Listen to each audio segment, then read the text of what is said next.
I can't do it. We'll do it live. Do it live! I'll write it and we'll do it live! Mister, will you please wake up? And they give those guys a little extra weight. Roger Craig, still on his feet, still running. What a run by Roger Craig. You'll never see a better one than that. From 46 yards. He has that thing of getting those knees high and keeping the shoulders low. And he makes every team look like they're bad tacklers. Watch the way he gets that high knee action, keeps those feet going like two pistons. Then, at the same time that the knees are going high and keeping going, the shoulder can get low to take on a tackler. This is Snowman in the Morning. Hey, this promises to be fun. Oh, yeah. Can't wait. Are you kidding me? Do you believe it? Wow. 3 great games last night in the NBA playoffs first round. Wow, it's exciting stuff. Welcome to Snowman in the Morning with Cole Johnson. I am one half of that duo, Cole Johnson. The other half is convalescing as he is recovering off of cancer surgery. Actually, it's now day 17, I think, of the recovery. Everything is fine. He will be coming back. He sends his love to all of you. In fact, he was so happy with how things have progressed in terms of the NBA playoffs. He texted me last night about the joy that he is seeing in the Brooklyn mess, as he calls them. Basically play as if they are a mess. But we will get to that. We'll get to the other 2 games as well that took place last night. We'll preview the 3 games that's on tap tonight. And we'll touch on an NFL subject I think that you probably would like as well. But before I do that, we are live on YouTube. So you can come on to YouTube, type Snowman in the Morning 50. That's Snowman in the Morning 50. That's Snowman in the Morning 50. And you can be the interactive throng, like the critical Broncos fan, or Sig Diggy, or Cool McCain, or Andrew, or Ryan McCarthy, or any of the mainstays who comment eloquently and insightfully, I may add, to join in to the fun and festivities of this show. And once you are on YouTube, subscribe to the show. Hit that subscribe button, hit the notification bell, because when you get that notification as to anything that comes from this channel, you'll be one of the first to show up alongside with us. All right, let's get this party started. So the Nets had a 17-point lead with 1:45 to go in the first half. What happened? Because I thought this was the team that Vegas, all the way to about, I'd say, early April, said that they were going to be the favorites out the East and one of the co-favorites to win it all. But the 114-107 defeat they took at the hands of the Celtics now leads them with a 2-0 series deficit. Now, let me give the roses to the Celtics first. You had Tatum with 19. You had Horford with 16. You had Theus with 15. Smart with 12. Oh, I'm sorry. Congratulations, Mr. Marcus Smart. He is the new Defensive Player of the Year, as voted on by the NBA. Jaylen Brown with 22. Williams chipped in with 17. Pritchard chipped in with 10. So at my count, that is 7 players who scored in double figures. They only had a rotation of 8. So this was a team effort. And Tatum shown that he's not just a scorer, 10 dimes too, along with 6 assists. So he had his game on full display, although he had a not so great shooting game. But he said, okay, well, if the shots aren't falling, I'm going to find another way to get this team a W. And he did just that. On the other end of the scoreboard, you had Durant, who led the way and led the game with 27 points. Yeah, Bruce Brown, who started off hot, but sort of cooled off toward the end. He ended up with 23. You had Seth Curry end up with 16. You had Goran Dragic end with 18. But the magician, the world-class athlete, the box office draw, the one who people say is the greatest point guard in today's game, only has 10. Oh, I did say greatest point guard in the game today. Well, if Brian were here, I can actually see him do what I'm about to do now. Hell no, to the no, no, no. Hell to the no, hell to the no, to the no, no, no. Listen.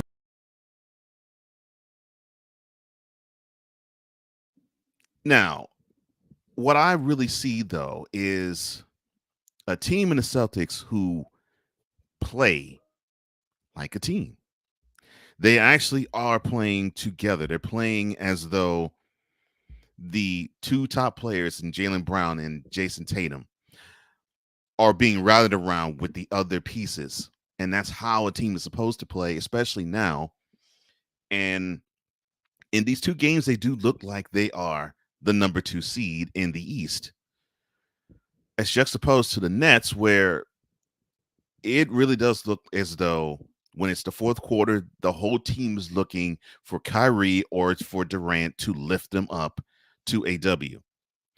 But they didn't need this. They had a 62-45 lead with 1:45 to go in the second quarter. So if you're a team that has these two dynamic players and you're up 17, even though you're on the road, doesn't matter. You have a two-time champion in Durant. You have a one-time champion in Kyrie. So you've seen these situations in the playoffs before. This would be the situation where you don't really get these opportunities, especially if you are the lower seed. You have a chance to not only steal a game, you have a chance to dominate the opponent while you snatch the game from the Celtics. You could have gone back to Brooklyn down one at series tie at 1. You would have been set to go, and you would have felt, okay, we could probably get them out the paint in 6. That's the mentality that you would have had, but you decided to defensively not show up. And then in the second half, Durant and Irving combined for 1 of 17 shooting. And the one thing I loved about the Celtics is not what I saw offensively from them, it's what I saw defensively from them. They are making Durant work on the offensive end. They are making him work. They're making him work for every shot he gets. They're making him work for every placement he has. They're trying to deny even passes to him, let alone when he takes a shot. They try to deny passes, and then when he gets the ball, he knows it's an ISO situation, so there's no one that's going to come to free him up with screens. Watch that to start changing in game 3, because I can see that happening. So the Celtics defense knew that there weren't screens coming to free up Durant to get a clean look. So they knew that Durant was going to dribble to a spot, and then when he dribbled to that spot, they knew at least 2 guys were going to come and contest the shot. That is where I am impressed by the Celtics. Not offensively, defensively, although they did put up 114 points last night. Defensively against Durant, I was thoroughly impressed because they wanted to make sure this guy felt, literally and figuratively, felt the presence of the Celtics defense. That, yes, he got 27, but he was going to earn every single bit of those points because it was not going to come easy. And then there is this, as I bring along Mr. Wise El Jefe to the show. How you doing, sir? What's going on, brother? Doing good. All right, so I am now talking about Kyrie Irving, how he did a wonderful thing in game 1. He scored 39. He was feeling the energy from the Boston crowd. He was hearing the Kyrie sucks chants. He was throwing more birds than if that's like in the summertime. And then 10 points. He did get 8 rebounds though, but 10 points. I just am not feeling the way this team is rolling right now, because the Nets, to me, they look like their team that is so heavily dependent on Durant or Irving to lift them up in the fourth quarter that you see a lot of them standing and watching and hoping for the shots that they both put up to fall. And when they don't, they get 17-point performances in the fourth quarter. Your thoughts on the game last night between the Nets and the Celtics? Oh man, it's Brooklyn's a hot mess, and you can just see that Boston is the better team, and key word there is team. Yes. Yeah, and that's what we've been talking about these Mm-hmm. playoffs. Yeah. Is there are a lot of really great teams, Mm-hmm. not just great players, great Yeah. teams. Yeah. And to echo your point, the Celtics, although they played horrible in the first half, they rebounded in the second half, especially the third quarter. They rebounded and just blew the Nets away in the second half. And they only had a rotation of 8. 7 of those 8 scored in double figures. Meanwhile, you had for the Nets, you had you had 2 other players besides Kyrie and Durant score over 10. So I am not digging the Nets energy. Now, I could say it this way. The conventional wisdom would be, well, the Celtics just all they did was held serve. They had home court. They did what they were supposed to do. Now they have to steal a game when they go to Barclays. But I'm just not liking how the Nets are operating when they play, or how they're operating with the coaching that they're receiving. And I'm not trying to shove this in Steve Nash's direction, but it seems as though the Nets are on the court. It's either ISO with Durant and Kyrie or bust. I don't see anything else to them. And, Yeah. and I'm mildly struggling to see if they actually can present something else besides that. Well, game 3 is the tip off of that will be Saturday at 7:30 p.m. Eastern. How I see it working, I think the Nets can steal one of these 2 games, but I believe the Celtics will come back to Boston with one of those games won in Brooklyn. I do wholeheartedly believe that, because if they can play like they did in the second half in this game in Brooklyn, they will take a game there. I just don't see the Nets being a better team in Brooklyn than we saw in Boston, or at least that much better. Sometimes home cooking can make a difference, but the way that this Boston team is playing, like you said, that first half for them was rough. Mm-hmm. It looked like Brooklyn was coming in and really coming to lay a spanking on them. Yeah. And then the third quarter happens. And so to see how it just started falling apart for Brooklyn, I think this is something that's going to continue to happen. I think they're gonna just Durant is gonna score his 20-something points, whatever, but he's gonna have to earn every single one of those points. Yeah, it's not gonna be where it's regular Durant where he's just coming down and just dropping these points. They are making him work it. Mm-hmm. And this is what this Boston Celtics team does. They play defense. This is where they tip their hat on. Mm-hmm. Is their defense. Yeah. They're not they're not the number 1 scoring defensive team in the league for nothing. Yeah. And to your point, Durant did score 27, but 18 of those came from the free throw line. So he had to work for every single one of those shots. And I don't see that stopping. I really don't. Yeah. Now, turning our attention to the Fiserv in Milwaukee, I'm actually proud of the Bulls. I'm proud of them. The Bulls met up with the Bucks. They met the challenge. They decided to up the tempo, and one guy decided to say, "Okay, we're coming out of Milwaukee, driving south to Chicago with a W tonight." And they did that to the tune of 114-110 over the Bucks. And that one man was DeMar DeRozan, along with 7 rebounds and 4 dimes, 41 points. And this guy kept hitting big bucket after big bucket after big bucket in this game. Now, it was paced also by Zach LaVine with his 20 and Vucevic with 24. And having that type of total, which is 85 between the three, that could do it. That could work, and it did in this game. And it was a team effort too, because there was a couple of key offensive rebounds that Alex Caruso had, and he had 10 dimes in the game. That when the Bucks tried to come back, it stopped the momentum.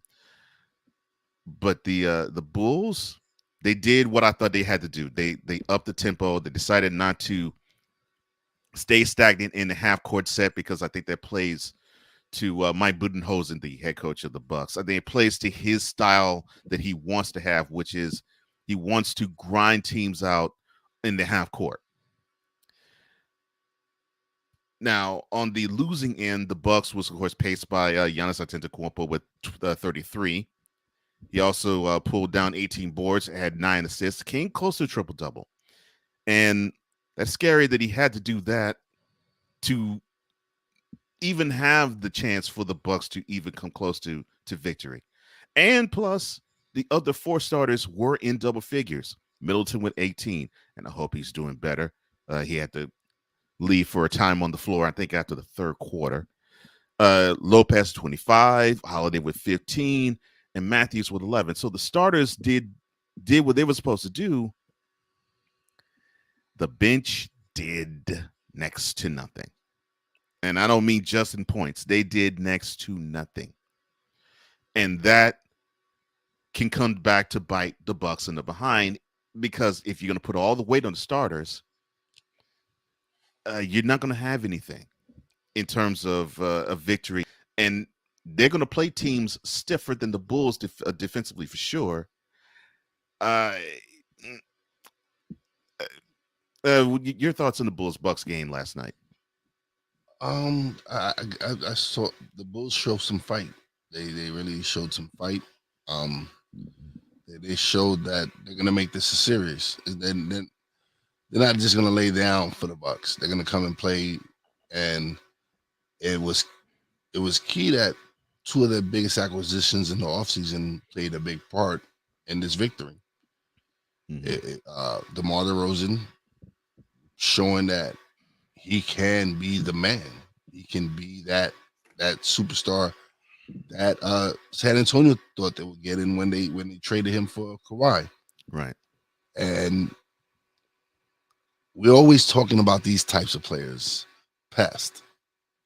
Alex Caruso is a pest. Yeah. He does all the little things that other players won't do. He is that type of player every championship team needs. That's why I look so hard in the Lakers' direction and ask, why did you get rid of this guy?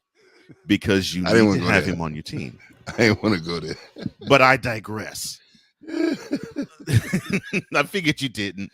I didn't want to go there. I didn't want to throw salt in the wound that the guy that they could have had dropped 41, and the defensive spark that they needed.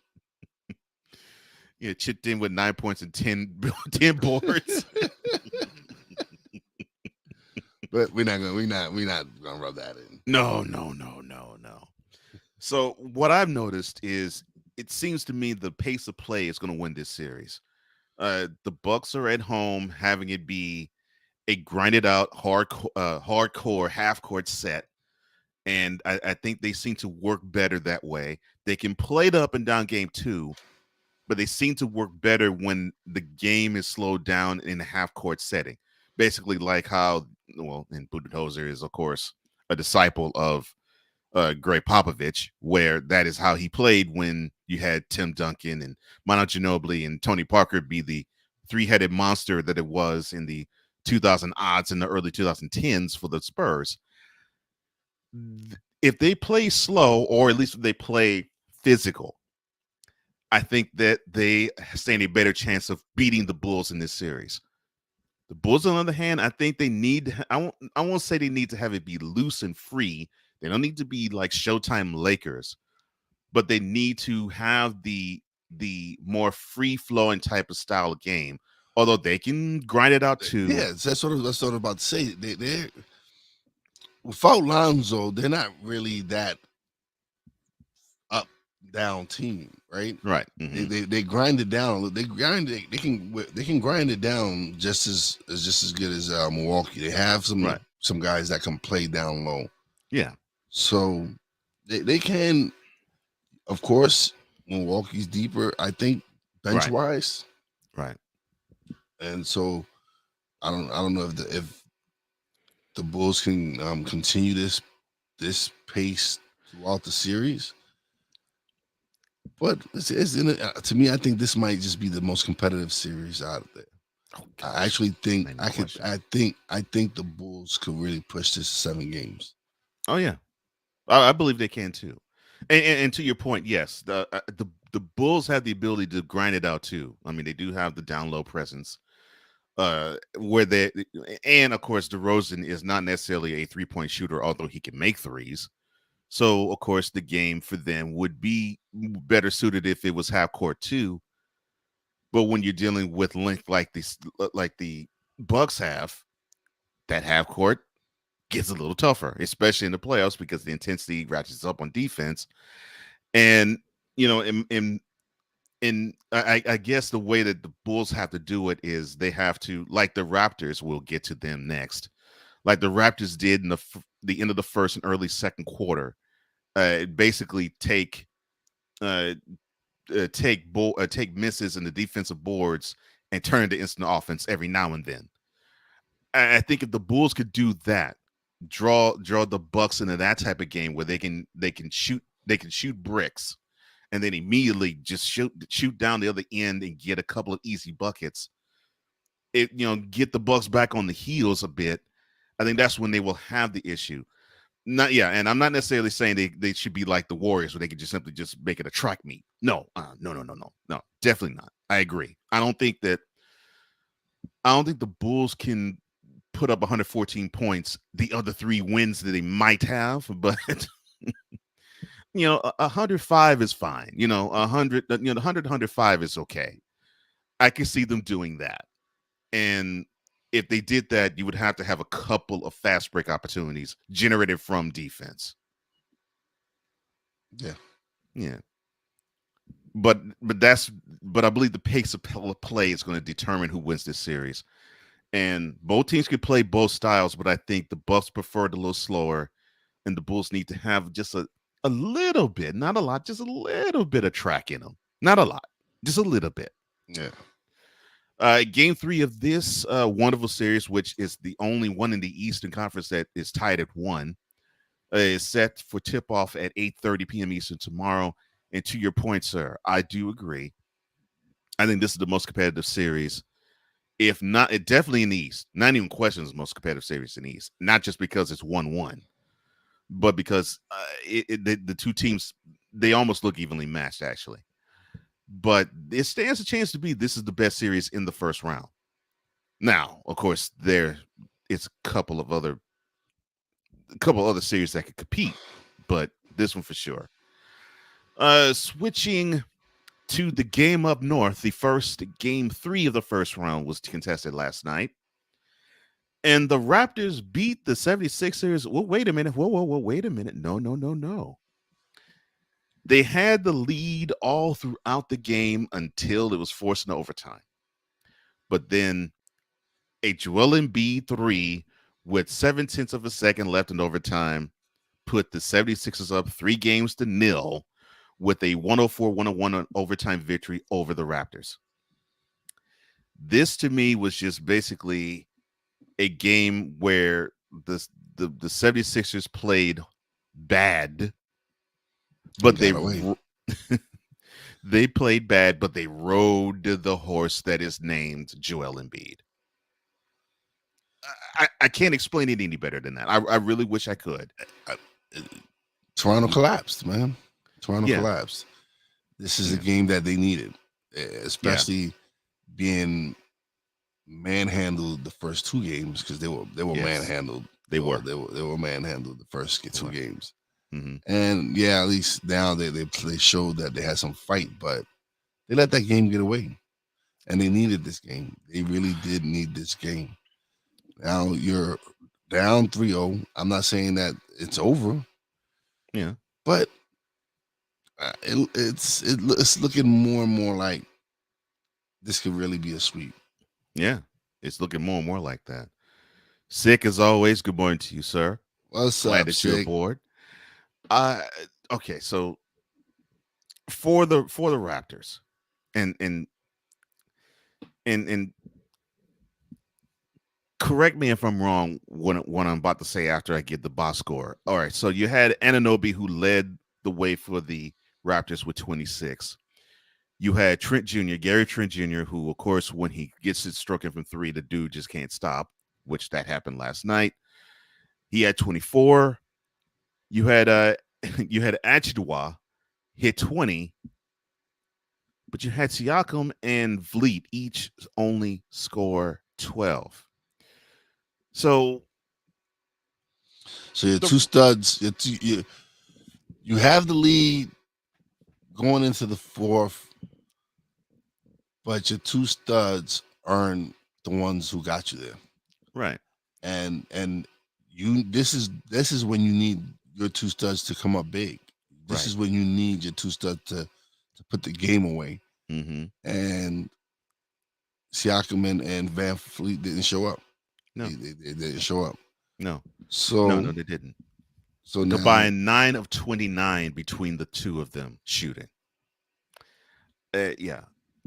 And I, we said this, and I echoed this yesterday too. The Raptors needed to have their role players stepped up. They did, but the stars didn't. But the stars didn't. Yeah. And you mentioned it. We saw this with the Celtics earlier that night against the Nets. They didn't have it, and Tatum and Brown didn't have it until they needed it. The third and the fourth quarter, they came alive, and they brought it home. But the role players helped them to get to the place where they said, "Okay, we got you here. All right, big boys, take us home." That is what the Raptors needed in this game, and it's like what you said. The Raptors needed this because they were absolutely punked in Wells Fargo the first 2 games. And for them to have this slip away is ridiculous. They had a double-digit lead in this game. They held the 76ers to 19 points in the first quarter. 19 points. This should have been an easy win for them. They started off fine, but we've seen this in the NBA for the last few years. There's no lead safe, especially with the way people shoot the 3 now. A 15-point deficit can go just like that. Yeah, it can. It can. The folks at BS3 Network, we are on there. We are on that network on Roku. Thank you. Good morning, guys. The crew, morning. Ben, Ivan. Love you guys. 6 says Harden did throw a monkey wrench at a couple of moments, but the 76ers pulled through. To your point, man, even though Harden scored 19 in that game, he seemed at a loss. He had a couple of good times, but he seemed at a loss, and of course he ended up filing out in the game. And yeah, he just wasn't in rhythm the whole night. Sick also said the Raptors took it to the Sixers. However, the Sixers stretched the Raptors defense in the fourth quarter and started creating holes. And it actually began in the third quarter where, like what you actually said, Wise, the Sixers were starting to hit from deep, and the double-digit lead started to dwindle. They ate into that lead, and then they just turned on the defense, and it continued in the fourth quarter. And because of that, we now are looking at a team in the Raptors who they do look like they are overmatched. And I was hoping that wasn't the case, but they are absolutely overmatched. And the one thing that is screaming loud at me about this particular game is it's simple. The Sixers played terrible. Yet they still went on the road to win a game where they did not play their best. That is one of those types of games where a championship team looks at it and says, this actually might be our year. Because we did not play our best and we still got a W. I just feel for the Raptors because I think the 76ers, they may close them out. I think they're outmatched. And again, this one is it's a possibility that they get swept out. Yeah. It's yeah. And again, everybody, me and you, we pointed this out before the series started, that Embiid is going to be Embiid. He's going to do his thing. Right. And everybody's like, oh, Harden. But that wasn't the player I expected to step up. Again, I'm going to go back to Maxey. He is the second best player on that team. Right. I don't care what anybody say. They can say whatever they want. But to me, Maxey is the key. Forget Harden. Maxey is I am saying it. Maxey is the second best player on that team. He's the one who carried them with Embiid throughout the regular season until they made the trade for Harden. I agree with you. The only issue I have with that, not with your assessment. The only issue I have with that is Harden has to accept that, and I still don't think even to this moment he has. I still think he thinks he is at times the best and at other times the second best player on the Sixers. That is what he believes. But I think for this team to get over the hump, Harden has to treat Maxey as the second best player on the team. Because that's the only way they can actually get further than the way they have gotten. Because they have gotten many times in this trust the process era to the conference semifinals, and they haven't broken through. And if that were to continue, if Harden were to still have that mindset to not actually think that Maxey is the second best player on the 76ers, they won't advance past the conference semifinals this year. Because they're definitely advancing to the conference semifinals after this, because game 4 of this is the tip-off is at 2 Eastern Saturday. Siakam and or Van Fleet. Oh, no, I take that back. Siakam and Van Fleet will have to score 60 points in this game combined for them to even stand a chance of winning this game and the other 3 that they have to win to get this series to advance in the next round. I don't see it. I don't even see it Saturday with them. Now, I might be wrong, but the Sixers played the worst that they could play, and they played the worst that they played probably this year against the Raptors, and still beat them.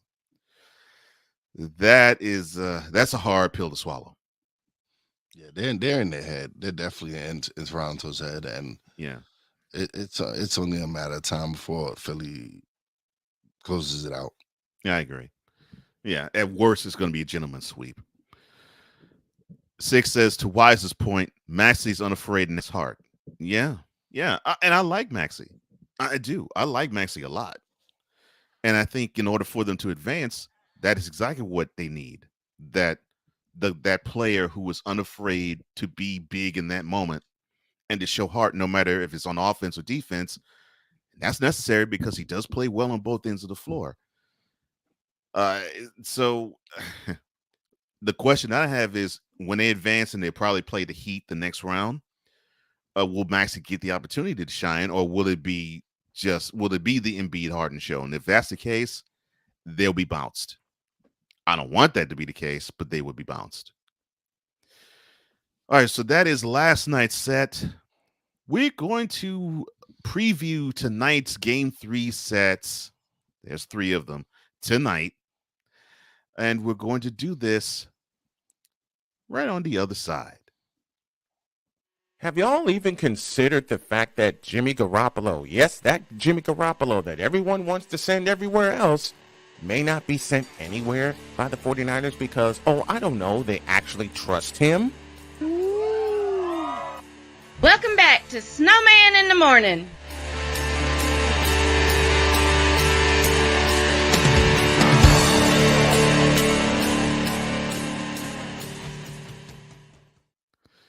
a little bit of foreshadowing as to what we will see in the abbreviated edition of this morning's Snowman in the Morning with Cole Johnson. I am Cole Johnson. My partner is healing from cancer surgery. He says hello to you. Brian, I say hello to you. Love you, bro. Joining me, though, this morning is the Monday contributor to Snowman in the Morning with Cole Johnson, Wise El Jefe, and always bringing the heat. Yes. Today is not disappointed. And Six says, on the other end, talking about the Raptors, Scotty Barnes' absence was deeply felt by the Raptors. That's actually to Wise's point again, too, because he said that after game one. And I agree. I think that the Raptors are showing that they're missing that presence. They're missing that youth. And they're missing the well-rounded game that he actually provides them.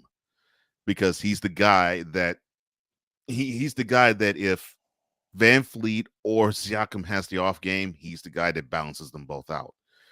And yes, the Raptors are missing that terribly. All right, switching gears to tonight. Let's see. Let's start with the first game that's going to tip off tonight, and that will be the Grizzlies traveling to the Twin Cities, playing the Timberwolves. The tip-off is at 7:30 Eastern tonight. The series is tied at 1, and the feeling I've gotten. So in game 1, the Grizzlies defense just wasn't there. The effort defensively wasn't there, but their normal offensive game was fine. In game 2, they tightened that up, and the defensive prowess showed heavily in that game. And correct me if I'm wrong, man. The Timberwolves game 1 felt as though, okay, we got to take this game, and game 1's the one we got to take, and ended up scoring 130 points. And then it seemed as if they actually mentally checked out and said, okay, we'll see you in Minneapolis because we got the game we needed.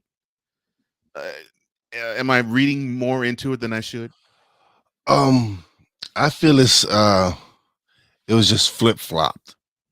Because in game 1, Memphis didn't come out with the energy that they usually come out with. They didn't come out with that defensive energy and flow that they come out with. Right. And Minnesota took it to them. Mm-hmm. Game 2, we saw the team that was the number 2 team in the NBA this year. They've been led by their defense, and they've been led by this superstar, but you had everybody else step up, and the guys that needed to step up for game 2 came and showed you that, hey, the season wasn't a fluke. Game 1 was a fluke. They came and showed they showed that, listen, we had an off game. They're not going to score 130 on them again. I don't think so either. That's what shocked me. It wasn't the fact that the Grizzlies lost. It was the fact they gave up 130. I'm thinking, wait a minute. I know their defense is much better than this. 130 points? Definitely. Yeah. Yeah. And then when I saw them only allow 96 a game too, I was like, okay, that's more like it. Yeah. That's the defense we're accustomed to seeing. That's the team, and that's the team defense that they play. Right. But the players that have been doing it all year round and they, like you said, offensively they bought it for game 1 because they scored 100 points. Yeah. Just defensively they weren't there. Right. And I think their coach got into them. Yeah. And like, yo, we're built on D. Right. Yeah. Yeah, point blank, you did not show enough effort in this whole game. Yeah, it's fine that you actually scored 117 points, but you showed no effort. And because you showed no effort, we took an L, and we have to show effort. And yeah, the message took, and we saw it in full display from the middle of the first quarter to about halftime, when it was like, okay, the message took. The Grizzlies are not going to play like they did Saturday. No. They just are not. I don't think they're gonna. Like I said, I don't think they're gonna give up 130 points again. No, I don't think they are either. Now, what the Timberwolves need to do, Karl-Anthony Towns needs to be a beast in these two games. I really believe that, and I think if he is that beast, I think that will relieve the pressure off of Anthony Edwards having to be the guy to carry the load, because he has the talent to do that. But I think his game works better when the attention is not totally squarely on his shoulders, where the attention defensively is, we have to stop this guy. If it's okay, we have to stop somebody else, I think that's when he can cook more, because he actually did a pretty good job in game 2. I mean, he gave you 20 points, but I think he's the guy that is better in an open court setting, sort of like a James Worthy type. Yeah. If I think they can do that, if Cat can be the beast that he can be and should be, he will make life difficult for the Grizzlies. Yeah. But I think what the Grizzlies offer is they can give you defense no matter if it is the backcourt, the wing, or the post. And there's very few teams that you could say that. The Celtics come to mind as another team that is one of those where if they have all the requisite pieces, they can give you tight defense with the backcourt, the wings, and the post player. Yeah. But if Cat can cook and Edwards can cook along with Cat doing it, you have the other cats, DeAndre Russell amongst all of them, who can be that guy that just feeds them.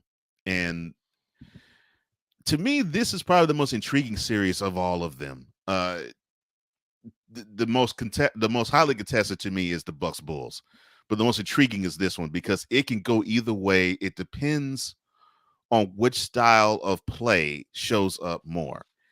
And the Timberwolves have to be more invested playing defensively. They got away with not doing it in game 1 because they do not need to allow a team as talented as the Grizzlies to score that many points on them. And so they followed up giving up 117 with giving up 124 the next game. They need to tighten up defensively. And I think that is the ultimate problem that I see. The Grizzlies, I think, will be fine.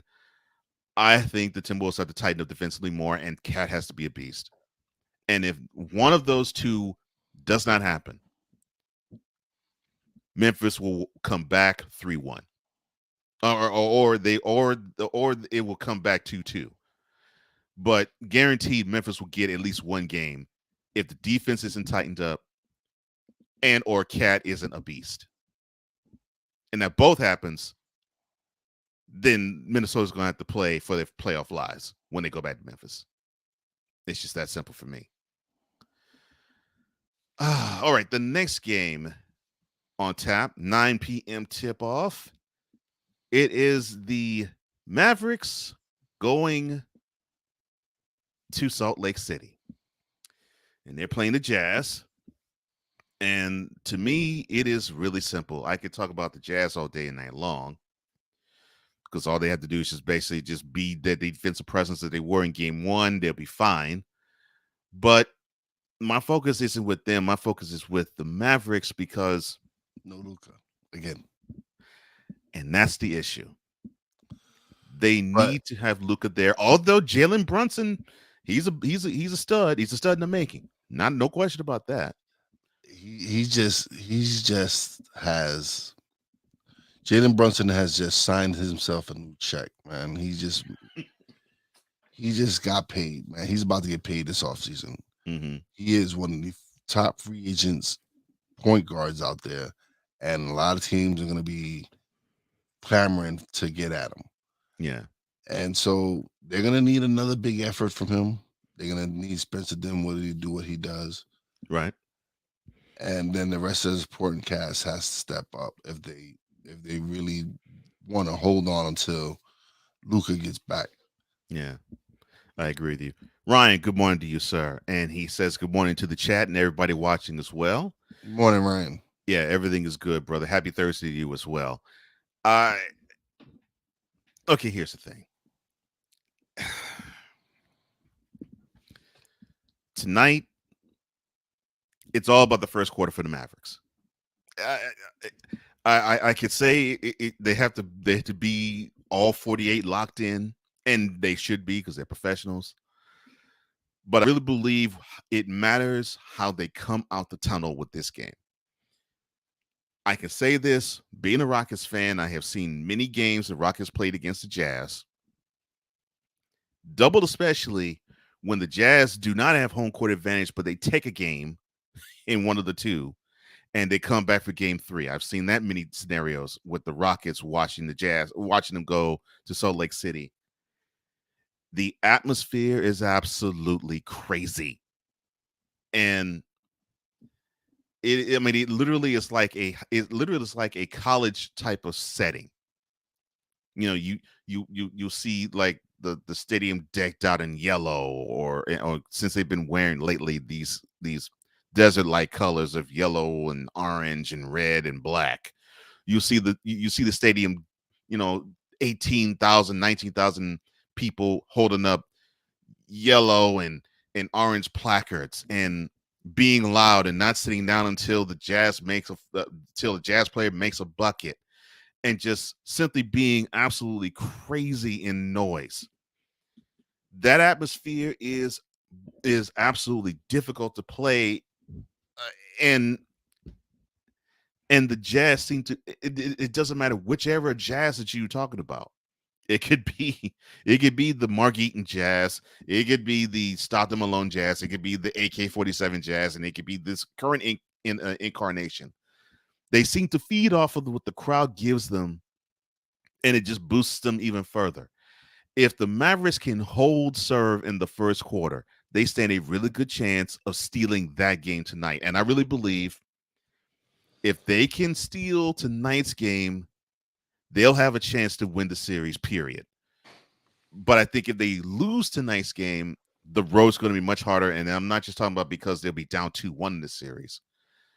I mean, they will be down 2-1, and they have to have Luka back for real, because it would give them confidence if they can win 2 without Luka, and then they would feel a little freer to do more things and do what they do now, and not necessarily hold Luka back further, but not rush him in a situation where, you need these games in order to advance. Six says good morning and happy Thursday to you. Well, Ryan. And he also says the same thing to the BS3 network. All right, the late game. Is the Warriors going to the altitude? They're playing the Nuggets tonight. And the tip-off there is at 10 Eastern. Of course, I'll be knee-deep in sleep by then.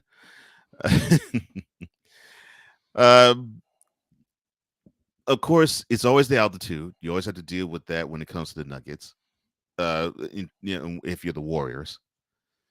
But to me, I think the Warriors are fine. I think what they're doing is fine. And what's even better is that they have another player that's stepping up with them, because Clay is Clay, Steph is Steph, and you have Jordan Poole that's joining the party. Now, the only question mark I have with that is simple.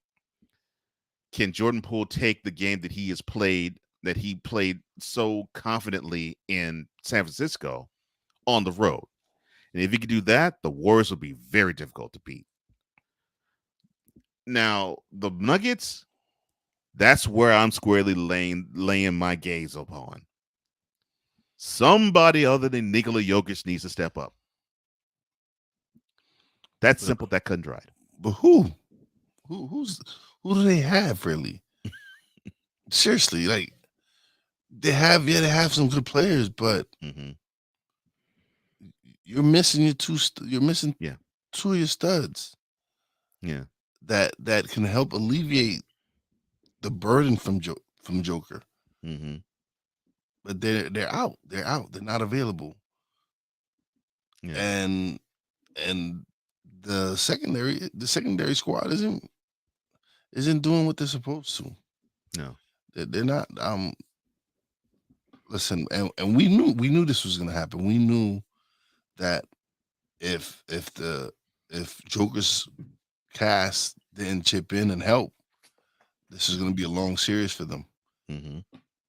And that's what it looks like is happening. It's looking Yeah. like this team is just not deep enough to make this run against the Warriors. And along with that, the frustration, I think, in Jokic is starting to show. Game 2, he actually got ejected from the game.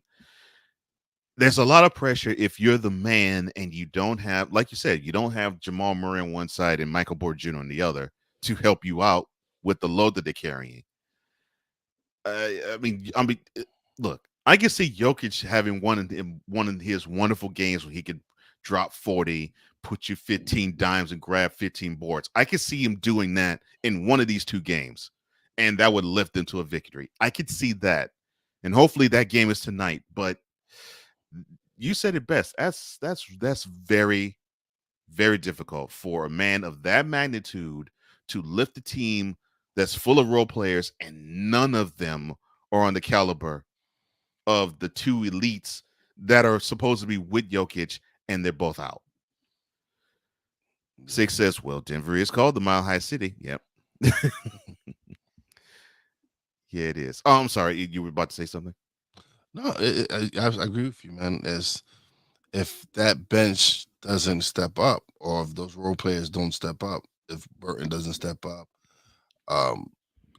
the Boogie has to step. Everyone has to step up, man. Yeah, and try to alleviate some of this pressure from Joker, because you can see in game 2 it was frustrating for him. Yeah, and you can't win. Again, the playoffs, it shows you that the best team is going to win. Yeah, not the best player, the best team. That's correct. And you're playing a Golden State team that is deep. Mm-hmm. Yeah, and has their studs that are back. So yeah. And that's what I want to see from them. I want to see if the Nuggets have the fight in them outside of Joker, because I know he has the fight in him. But I want to see the others rise up and just look at this guy and see that even this series, he is pouring his heart out, trying to lift this team to W's, and he's not even coming close, because it's not him, it's the rest of them that's not doing their jobs. And they need to reward him. And it's like, okay, we see you, big fella, and we got you. We're going to play above and beyond. All of us to a man, we're going to play above and beyond what we are supposedly capable of doing, shock the world, and you're going to raise our level of play up, and we're going to get these 2 W's when we're at home. They all, to a man, need to say that. But like you said, the Warriors are deep, and the Warriors are experienced as well. I mean, they've made it a habit of winning big time road games in the playoffs. Yeah. Heck, I should know. being I'm a Rockets fan, I saw them play the Warriors. I can just go out to 2018. They won 2 road games against us, which was game 1 and game 7.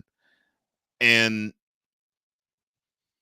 they know how to be the disappointing team on the road and say, oh, look, everybody's against us. It's just us against the 20,000 that's in the arena. Let's just simply take the win out of their sails. They know how to do that. Yep. Man. All right. Well, so that is the preview of tonight's 3 games. And we will definitely set you up with these 3, and we'll review that, and we'll preview games tomorrow as well. More game 3s on tap. And a quick aside, and I have an NFL thing I have to talk about before I do close the show out.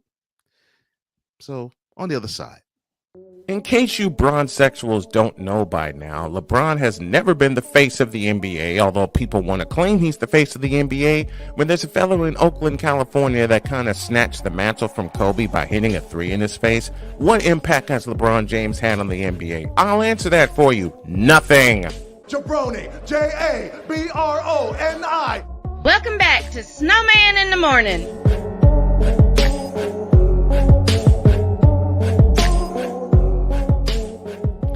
Want to get down on the abbreviated edition of Snowman in the Morning. I am one half of that team with Cole Johnson.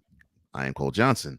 Brian is convalescing, but joining me today is one Mr. Wise-Headed Hefe, who is the prognosticator of all things. Nobody does such better. He can talk with you, and sports is definitely no object that is too difficult for him to climb because he can negotiate that too. All right. I need a little help here. And I think old Snowman's probably going to be a little disappointed in hearing what I'm about to say. So the 49ers have been in contract negotiations with wide receiver Deebo Samuel. The contract negotiations have broken off. Deebo basically has taken his ball and gone home. And reportedly, yesterday he said that he is requesting a trade from the 49ers because the two sides are unable to negotiate the long-term deal for this wide receiver who has running back tendencies. Now, of course, this is the final season of his rookie deal. And he's looking at the landscape of the wide receivers. He's seeing Tyreek Hill getting his bag, and he's seeing Devontae Adams getting his bag. He's Stephon Diggs getting his bag. Yeah. Stephon Diggs. He's seeing all these wide receivers getting his bag, and he says, all right. And he's like, I'm better than all of them. Yeah. He's all right. Probably for the exception of Cooper Kupp. No one contributed more to an offense than me on the wide receiver end. It's time for me to get my bag. And so the 49ers are saying, well, we're willing to pay him. Look, we'll pay him yesterday, today, tomorrow. It doesn't matter. We will pay him. We are willing to sign on the dotted line, whatever, whenever, however. But Sam was like, nope, and pushed his way off of the negotiating table. And then he also said that he wanted a trade from the 49ers because he felt as though those talks have stalled. Ooh. Ryan says, gentlemen, what do you make of the Deebo Samuel situation? Do you think the 49ers will trade him or let him sweat it out to training camp? Okay, your answer, never mind. I figured that was on your hearts too, especially yours, Ryan. This is the problem I see with the whole negotiation process. So Samuel is trying to give a hardcore and hardline stance. He pulled 49ers mentions off his social media, same thing as Kyler Murray did with the Cardinals. So he did everything that a player who wants to get out of the situation he's at did. Mm-hmm. Just takes cleanest social media of any mention of the 49ers. Yes. Right. Mm-hmm. Yeah, that's what Kyler Murray did with the Cardinals, and that's what the former Texas quarterback Deshaun Watson did before he became a Browns quarterback now. And so he did that, and I had to look at the situation, and I had to say, so why did Deebo pull away from the negotiation table? I don't think that the 49ers are undercutting him. I don't think they are. But I believe that he believes, and I think you have a little understanding of this since you saw this player play in your area for a year or two. I think Deebo's thinking himself as like Le'Veon Bell did when he was with the Steelers. Yes, but I think he's better. Oh, explain. I think because Le'Veon, Le'Veon out of the backfield, he was a catching machine, right? Yeah, but he didn't really line up at receiver like that. Once in a while, maybe, yeah. But Deebo, Deebo, when he's lined up at receiver, he is your best receiver. When he's lined up at running back, he is your best running back. And that's scary when you think of it. So, yeah, Le'Veon was a great running back, and but Deebo, we haven't seen nothing like Deebo. nothing really like Deebo, where you could line him up as a running back and he can play the position. Right. But then if you put him out at receiver, Yeah. he is, if not the best receiver, one of the best receivers. Yeah. He is an athlete. Let's put it like that. This man is he's an overall athlete. Mm-hmm. Yeah. And yeah, go ahead. Oh, honestly, to your point, not only did he play running back and wide receiver, he also returned kicks. So, yeah, he's been used multiple ways. I'm sorry, I didn't mean to interrupt you. Go ahead, bro. No. You're absolutely, it's right. And he is. He feels that he is the best at what he does, and he won't get an argument from me. I've had him on I traded for him on my fantasy football team for a reason. You're a smart man. For a reason, and I gave up Stephon Diggs for him. And yeah, and so Deebo is a beast. He is a beast. Well, there's no question. Yeah, there's no question that Deebo's a beast. And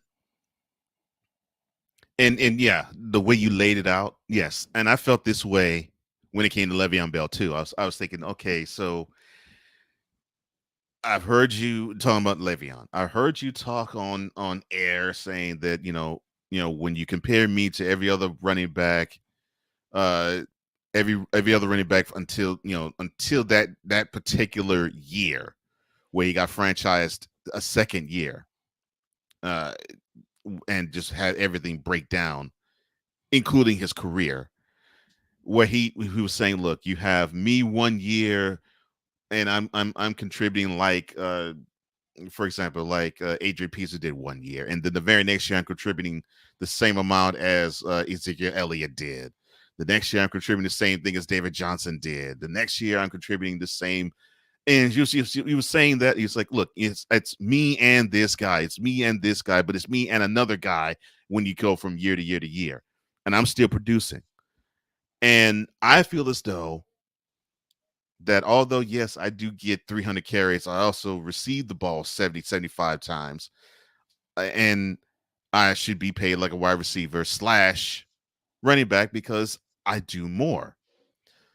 The problem that I had with him in having that stance was that the NFL was going in that direction with running backs because they do want it to have running backs be more involved in the passing game, but they wanted to do it like how Marshall Faulk was, where he was a danger out of the backfield. Now, to me, Marshall Faulk was a better in that type of mold than Le'Veon Bell because you literally could split Faulk out wide and he could run routes.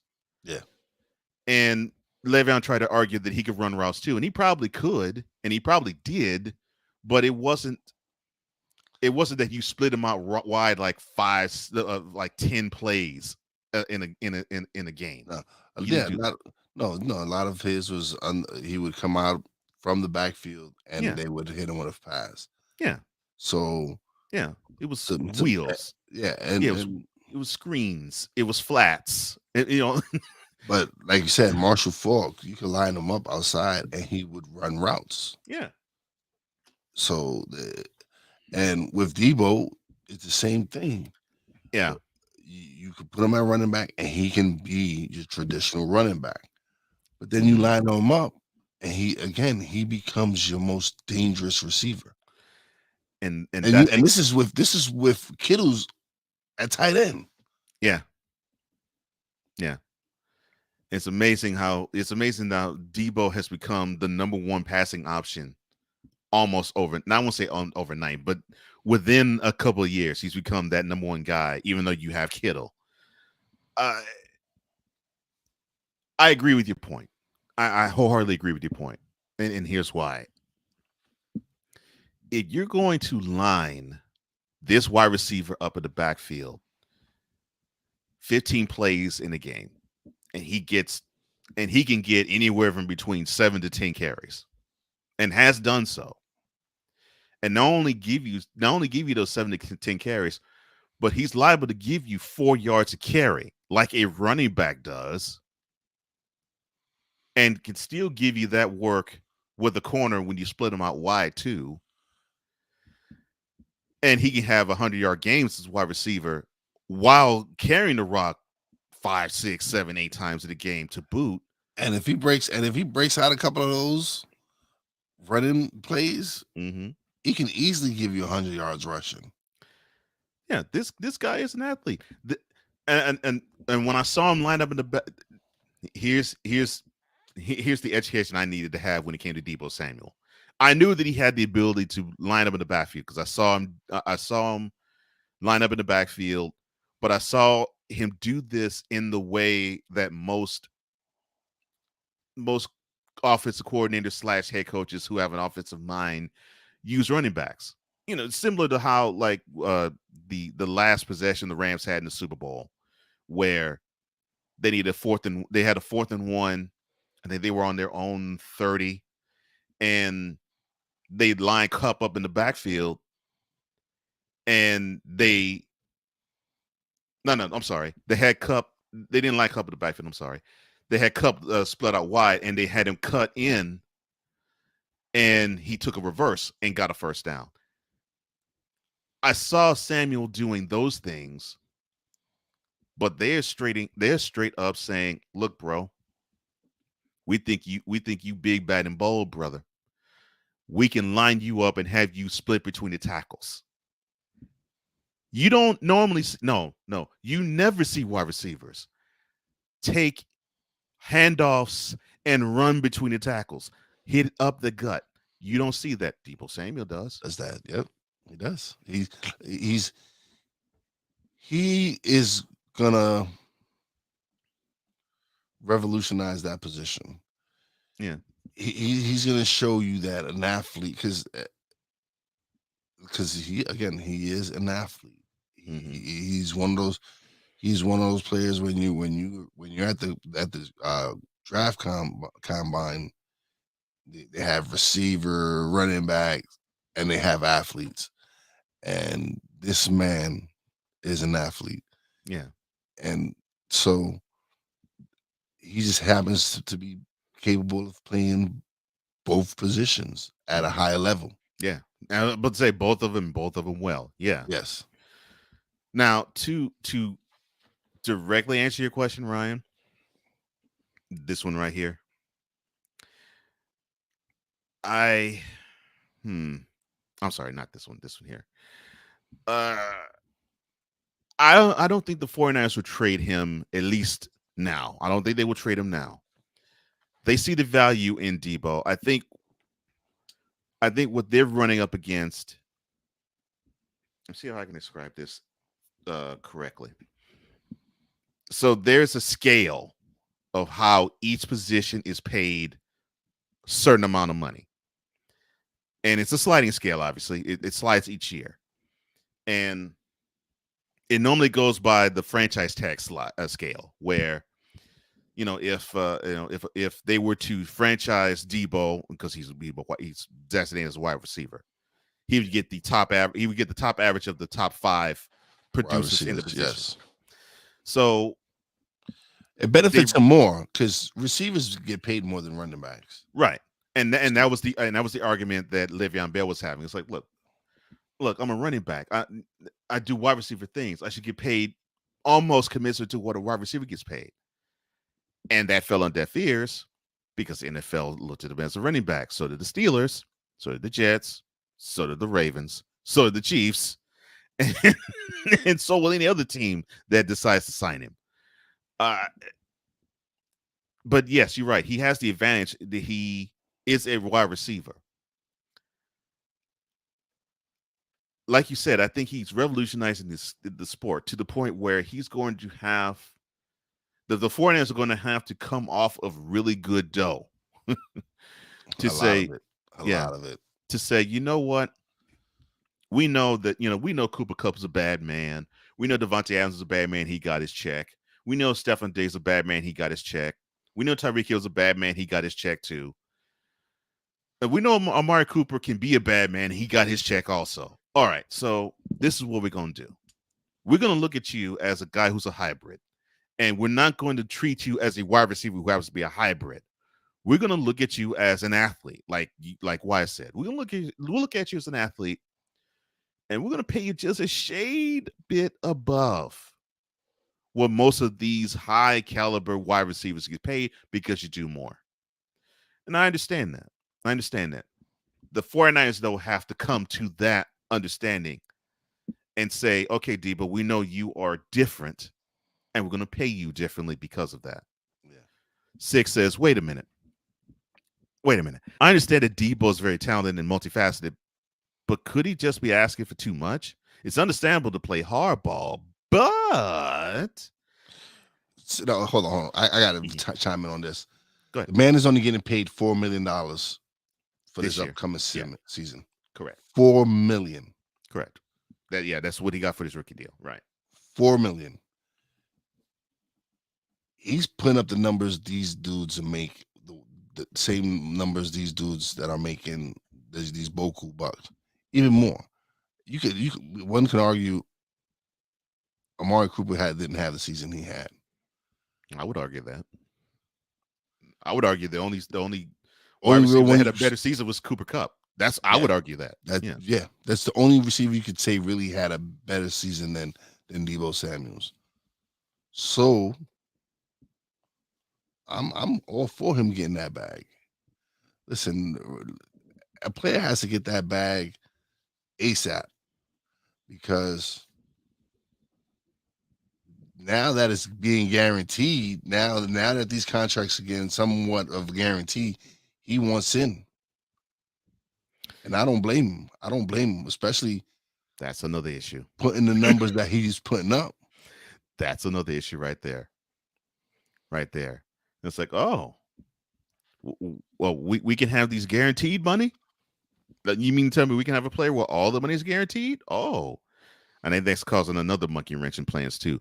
6 says Deebo Samuel was quoting Cuba Gooding Jr. and Jerry Maguire. Show me the money. Show me the money. All right, to your question, which is a really good caveat. I think the 49ers are trying to do to Deebo what the Steelers did to Bell in saying, well, you play wide receiver. And look, when your time comes, we're gonna pay you the money wide receivers of your caliber will get.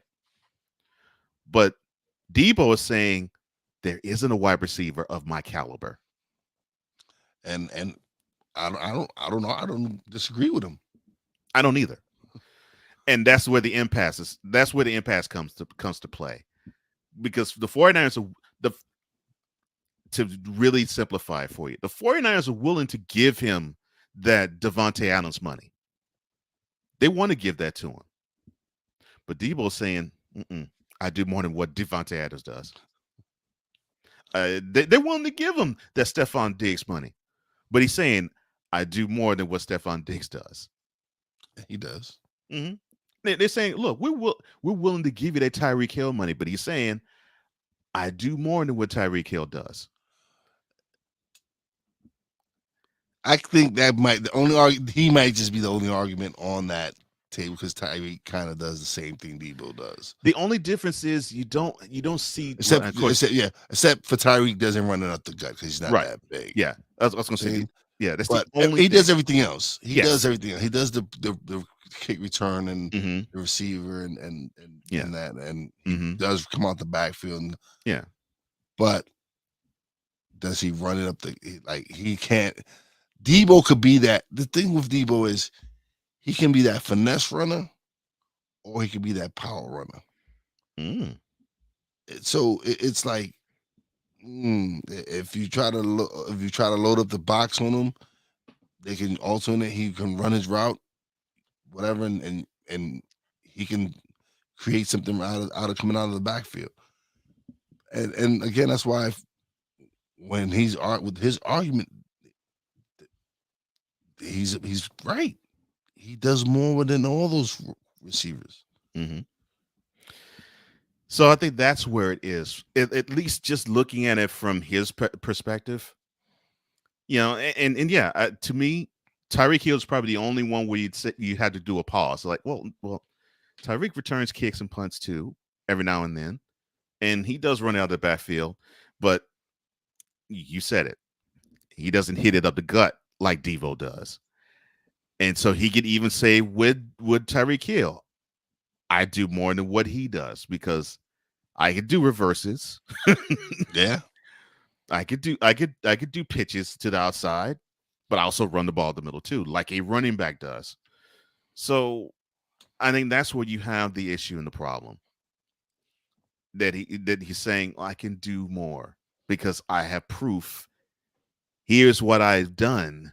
I mean, I can tell you 1,405 yards through the air and 365 yards on the ground, and I scored 16 touchdowns last year. This is last year.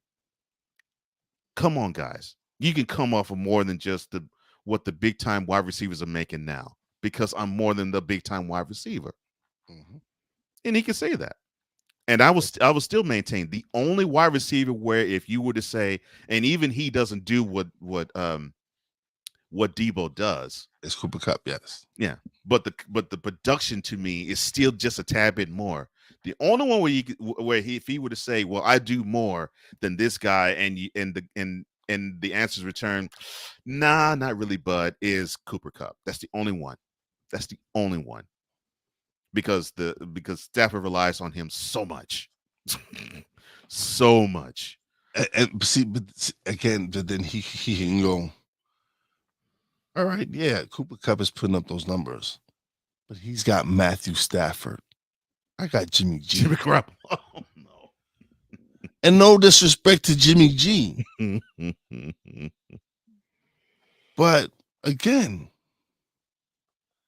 you have Matthew Stafford throwing you the rock. Mm-hmm. I have Jimmy G. Mm. And Jimmy G is a very serviceable quarterback, yes, but he's not Matthew Stafford. Yeah, that's a good point. That is a really good point. Deebo can go like, listen, man, I can say whatever I want to say, and then a lot of them are gonna be like, oh, can you do it without having your offensive coordinator there now that he's in Miami? Right. Listen, no offensive coordinator makes a player. No, not even close. And so for those who are talking that nonsense about, oh yeah, he's gonna regress, he's not gonna be the same. Deebo's gonna be Deebo. They're gonna line him up the same way. Yeah, the offense coordinator, he played a big part, whatever. Mm-hmm. But Deebo's gonna be Deebo, and Shanahan is gonna figure out how to use him like he used him last year. Yeah, and it's not like Shanahan has never been an offensive coordinator himself. Yeah, so and I don't even think they thought of it. I don't even think, doggone it, the new head coach of Dolphins is escaping me. I think Matthews is his last name. But I don't even think he thought of using Deebo in this way and in this manner until I think Shanahan said, well, you could use him in however way you see fit. And of course he was used because the running back slots were a little thin, and I mean thin in terms of injury. And here's this guy who has this build, who can actually be physical just like a running back can. And yeah, I don't think you insert another offensive coordinator and all of a sudden Deebo Samuel is only going to run routes. No. He's shown that he can do more. And I think it's going to trend the other way. I actually think they're going to feed him more in the backfield, because I can actually see them intentionally giving him 10 carries a game. I could see them doing that, and he'll still be spread out wide, but I can see that. I can see him getting 10 carries. I can see him catching a couple plays out the backfield too. I could see that. Oh, man. All right. Mike McDaniel is the coach of the Dolphins. McDaniel. I don't know why I was thinking Matthews. Okay. Mike McDaniel. Yeah. Yes. How can I forget that name, too? That's a shame. All right. A quick break. And I'll touch on one more NFL issue before we have to say goodbye. But one more for the road, so to speak. Come on back, would you? That's if I can actually find the commercial. There we go. And it goes a little something like this.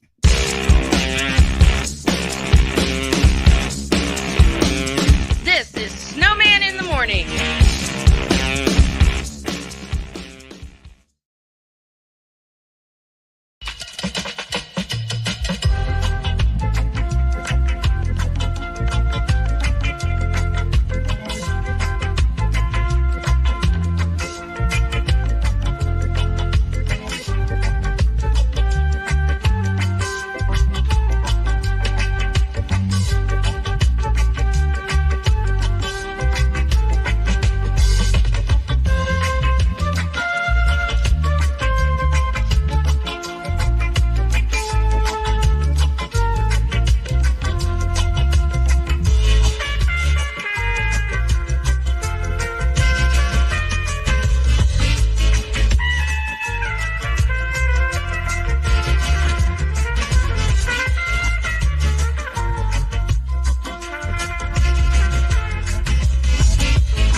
Listen, you're my friend. I noticed you haven't really been yourself recently.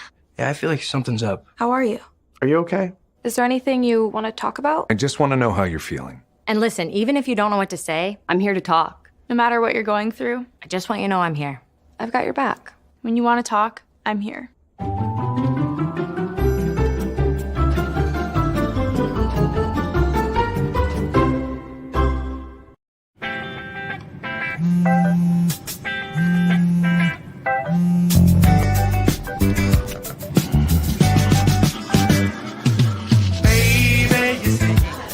You're so right for me, and I'm right for you.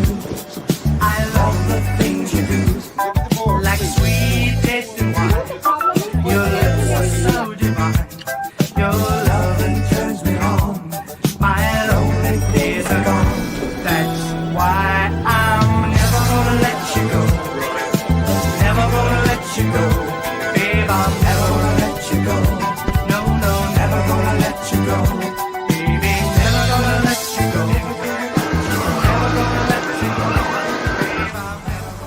Here you go. Thank you. Thank you.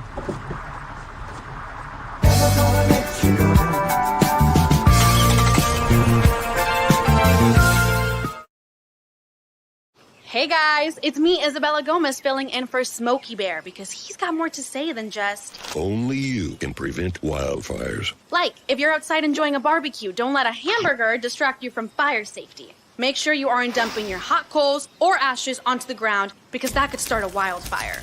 So take wildfire prevention seriously and let's save the world one day at a time. Juntos con Smokey Bear, podemos hacerlo. Go to smokeybear.com to learn more about wildfire prevention.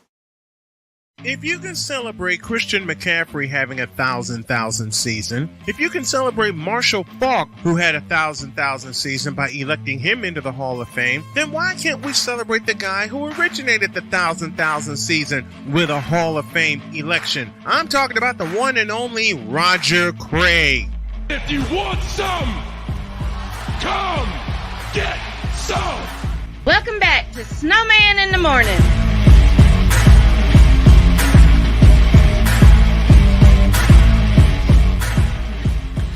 Winding it down on an abbreviated Thursday edition of Snowman in the Morning with Cole Johnson. I am Cole Johnson, one half of that team. The other half is convalescing from surgery, doing well, says hello, and he sends his love to all of you. But joining me today is one Mr. Wise El Jefe.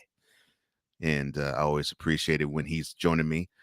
Tomorrow, the person that's going to be sitting next to me actually is going to be one of my main men.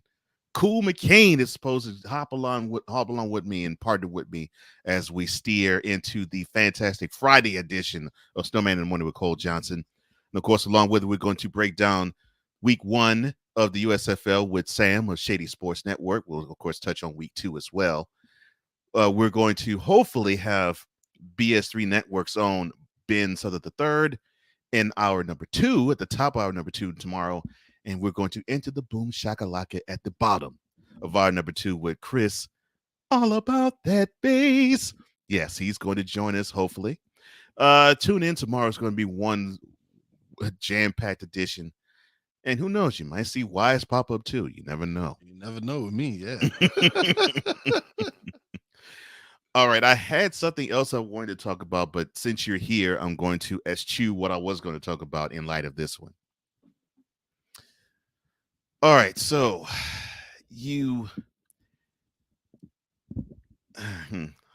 how do I want to attack this? All right.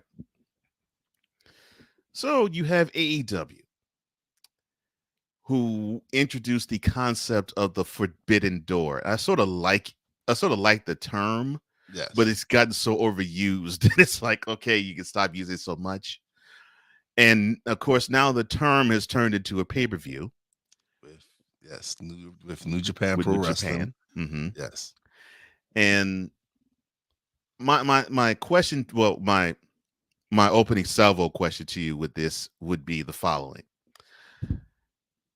So, do you like the concept of the forbidden? And for those who don't know what this is, okay, so for the forbidden door basically is a jab at WWE in disallowing other talents from other places to shine there. And also, it goes so far as to the WWE not ever mentioning if a wrestler wrestled somewhere else, the accolades they had elsewhere. They bent it a tad bit, starting with Ric Flair, because they started to mention him as a 16-time world champ. But for the most part, the WWE has decided to not mention the exploits of a wrestler elsewhere. And they, if you were to be employed by the WWE, could not wrestle elsewhere either. All right, but the WWE kind of like gave a little sample of the Forbidden Door when they allowed Impact's women champ Mickie James come back for WrestleMania with the Impact belt on her, mm-hmm. and actually participate in this past Women's Royal Rumble. So they kind of like, all right, but as far as the Forbidden Door goes, it's different. It's different, especially now with Tony Khan buying Ring of Honor, right? And so you get to see a lot of the Ring of Honor dudes come in and compete with a lot of the AEW guys. But to me, it's like when WWE started when they knew AEW was coming, and they started hoarding everybody and signing all these talents and everything, right? And they just didn't have the room for them.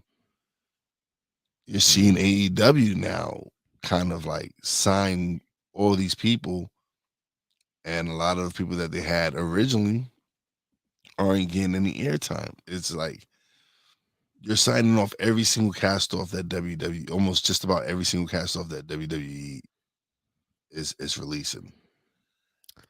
And so, and so to me, it's like it's just becoming you're just taking leftovers, like basically just taking off. Even though I don't want to say some of these guys are amazing. They're magnificent. Yeah. But I can kind of see why WWE did what they did, and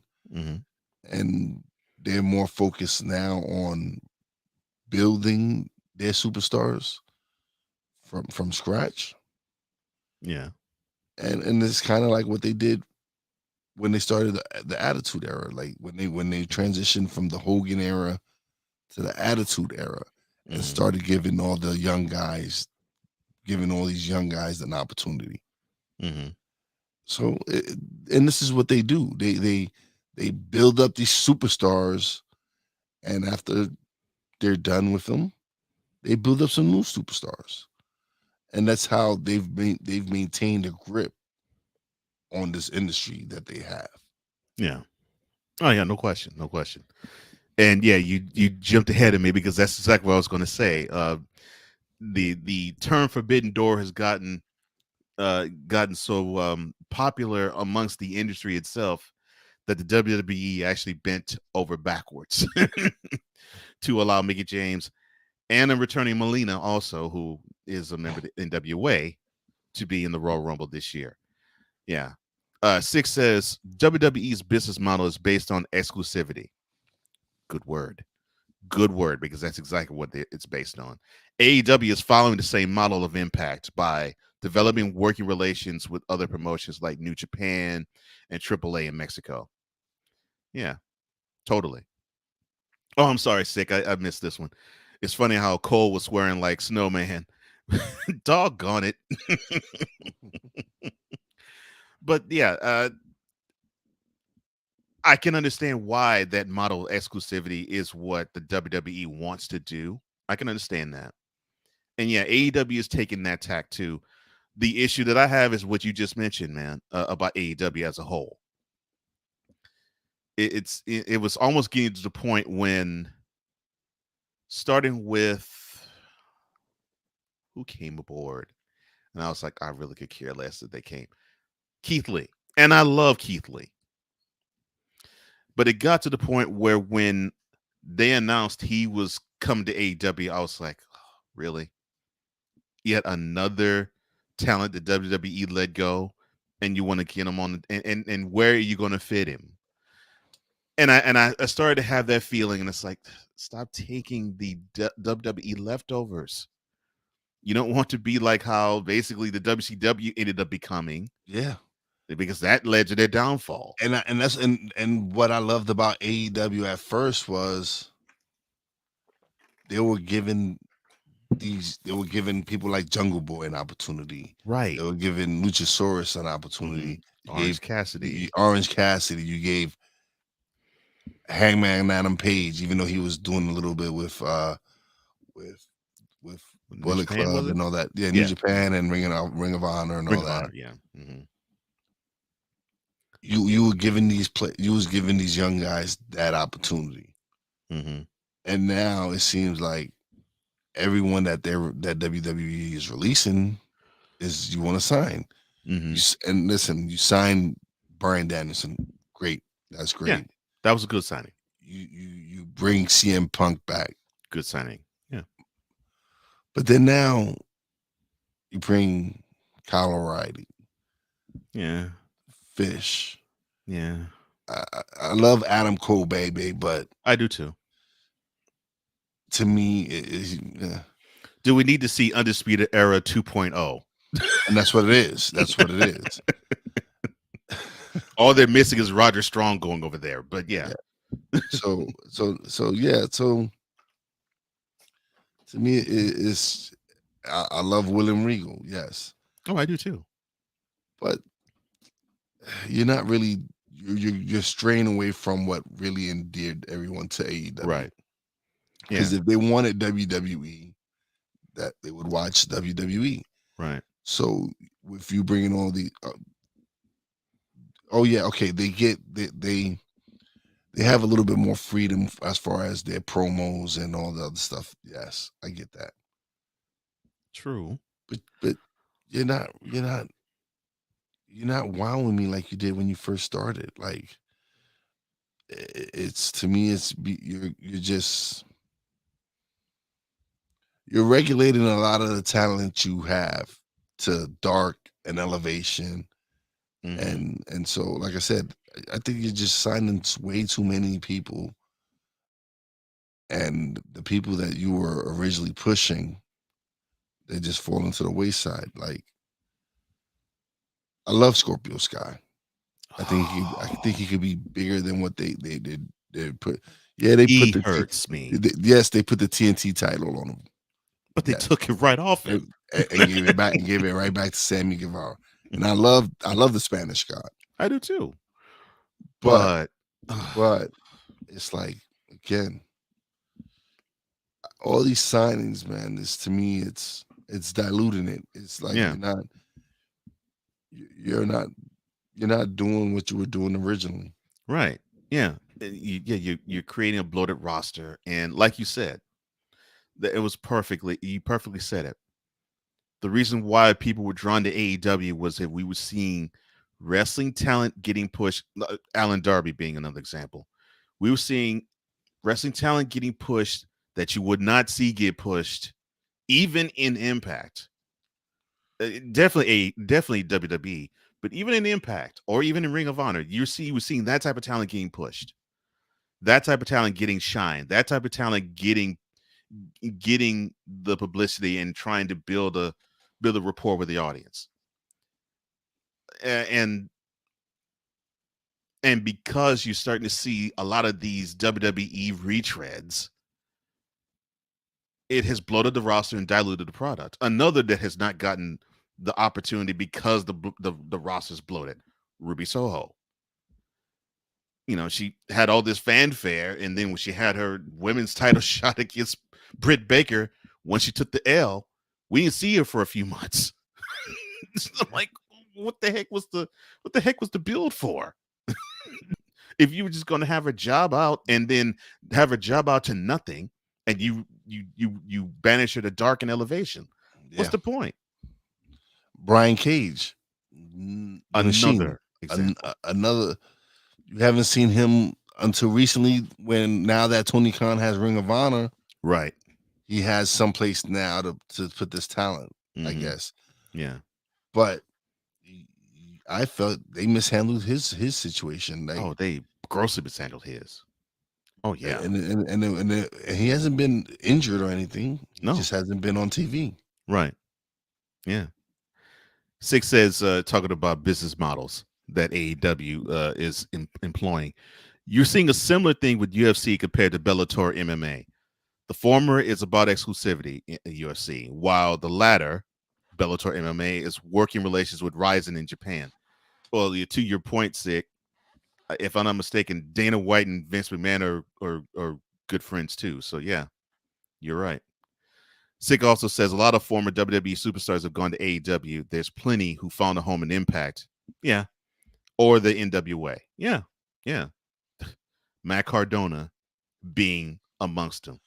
Yes. And sometimes, yes, it's sometimes you hit it right, and you sign the right guy. I think Matt Cardona going to Impact has really helped him out. Now he's going around. He is the new belt collector. Yes.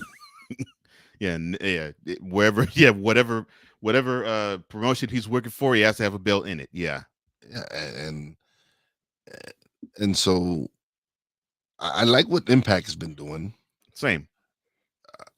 I love Josh Alexander. Is to me, he is one of the top wrestlers out there. I love Moose. Oh, Moose is hilarious to me. And but yeah, I like what Impact is doing. I kind of like what NWA is doing. I like what NWA is doing too. You know why I like the way NWA is doing it? Because it brings me back to how when I was growing up watching wrestling. Right. When they had the promos cut in front of a live studio audience, and they were that's why I enjoy watching NWA, because it's nostalgic to me. Yeah. And so I like that model that they're doing there, and yes, they can probably improve with some of the talent that they get. Yeah, they probably could improve the production too. But yes. But you hit the nail on the head. It's nostalgic, and what I love, what Billy Corgan has done is he's not shying away from the part of being nostalgic. Yeah, I love that. Yeah, I love that. Six says the problem with AEW is that they haven't signed even backstage talents like bookers or creative writers. Tony Khan can't do everything, and that might be the downfall of AEW. Well, that was the original thing, was that you had the Young Bucks, Kenny Omega, Cody Rhodes, Christopher Daniels. These were the EVPs, right? Like Christopher Daniels is supposed to be head of talent relations, and he is one of the greatest to lace up those boots. That's not even a question. Ooh, I love seeing him wrestle. And that so dude knows what he's doing in the ring.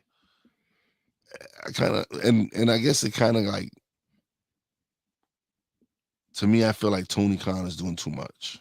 He is.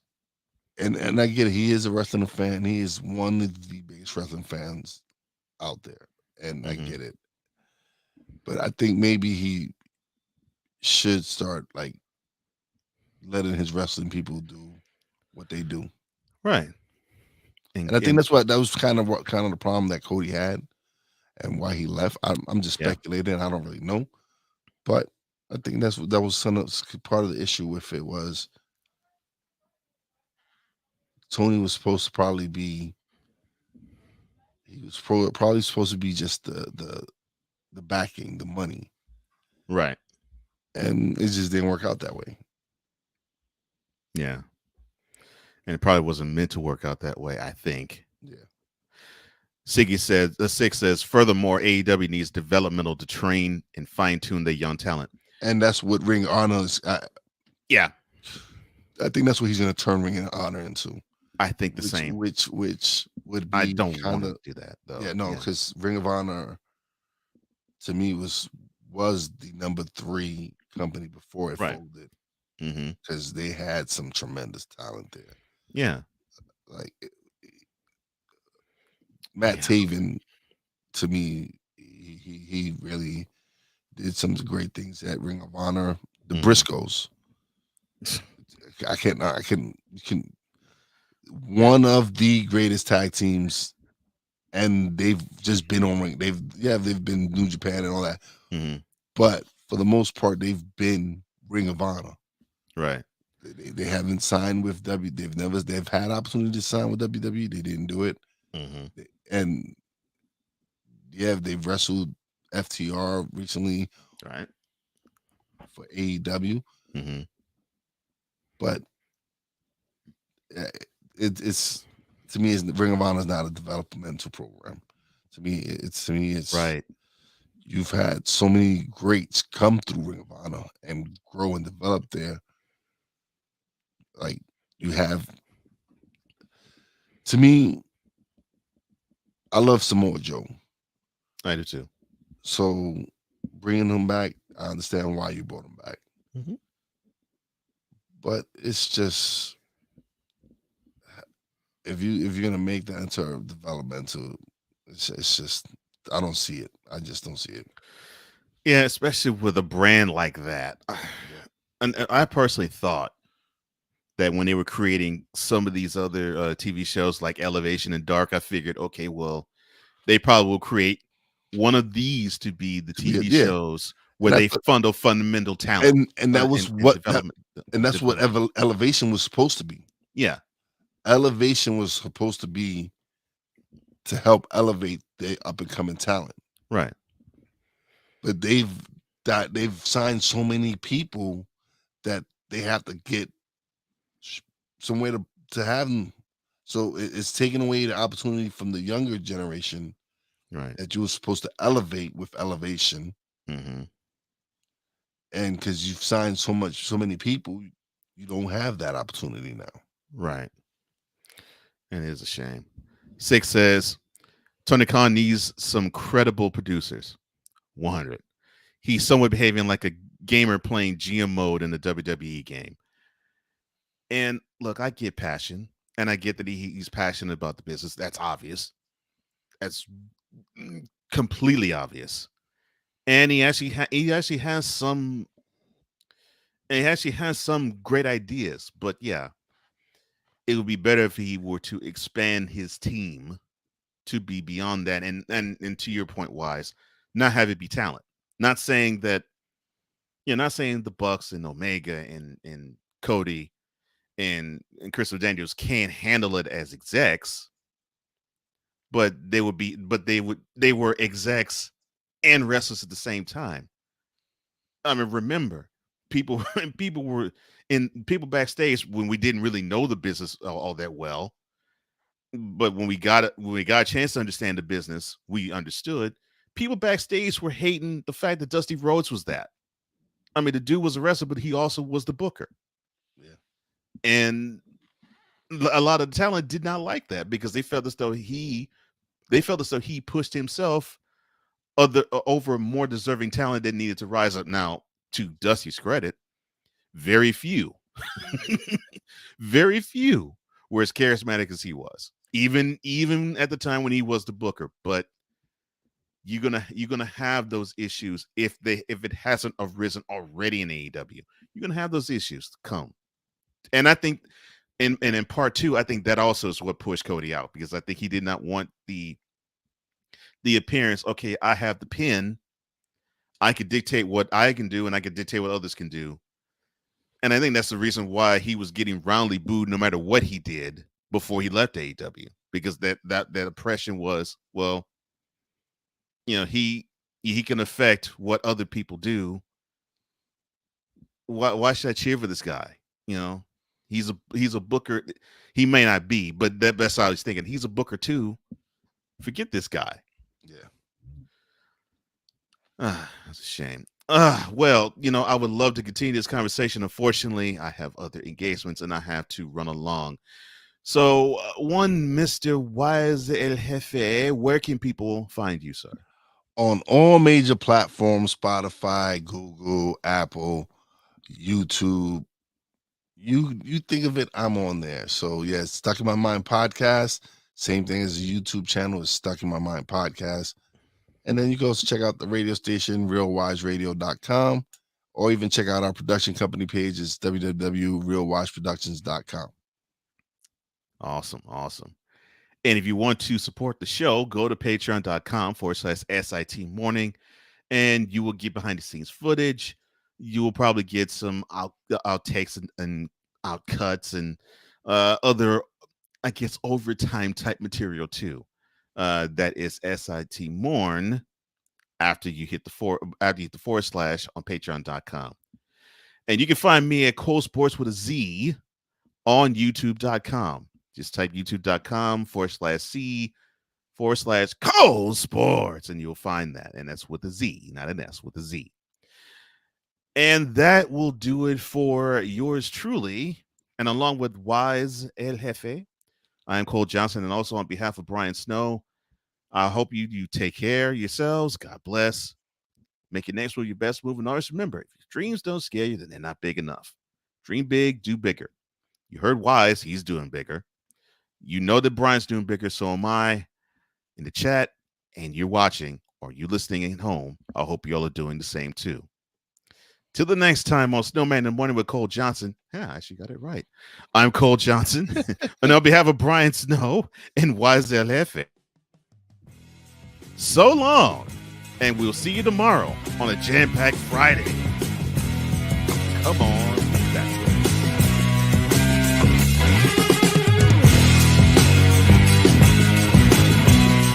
Thank you for tuning in to Snowman in the Morning with Cole Johnson. The hottest of hot takes and the coldest of cold, hard facts.